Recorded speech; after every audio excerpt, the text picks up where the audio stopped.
Our next guest says he's taking a much more active approach to right-sizing the risks in his portfolio, no matter what those risks are or where they come from. Now, he says he sees some attractive opportunities, not just here in the U.S., but especially overseas. Joining us now is Matt Rowe, the managing director of solutions at Man Group, the world's biggest publicly traded hedge fund. Matt, thank you very much for joining us here. Let's talk about right-sizing risks in a portfolio.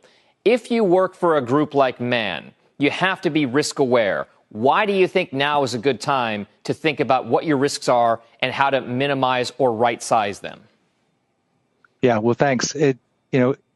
Based on where we've come from the dip after the original Liberation Day, we've had a significant move higher in equities. We've seen credit spreads tighten, and all forms of risk have really rebounded in a very dramatic fashion. The Nasdaq is up over 30%. The S&P is up over 25% from that dip. So when I look at things like the performance in the recent history and relative value across the globe, you can look at a high level at places like Europe for lower PE ratios, lower CAPE, with a higher dividend rate. So if you've enjoyed the benefit of this rapid rebound with a concentrated U.S. exposure, particularly in momentum and some of the large cap techs, I think it's a good form of discipline to look to trim some of those profits, take down your risk profile a little, and diversify away from what is still a highly charged situation here in the U.S. All right, so if you rebalance, how exactly does one do that? We know sophisticated investors like yourselves and hedge fund traders and investors do it a different way.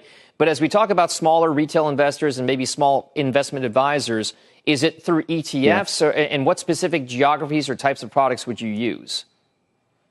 Yeah, I think, look, you can use many different types of products. And when we're referencing indices, obviously those indices are built of a bunch of single names. So depending on where you want your exposure, whether it be sector-based, factor-based, you can just look to get exposure in different geographies, right? So if you want to look to, say, play the consumer area, you could look to investing in European or non-U.S. European as a diversifying agent. I think the diversification theme is going to be one that we look back on at the end of the year. And those that don't do it, I think, are going to wish that they did, because we are still living in a very highly charged situation right now. The tariff situation, while we keep pushing out the date where we're going to see the V2 or the final date that we get to, in the meantime, tariff rates for the United States, for consumers, for businesses, are still relatively high, more than 3 times what they were prior to the beginning of April.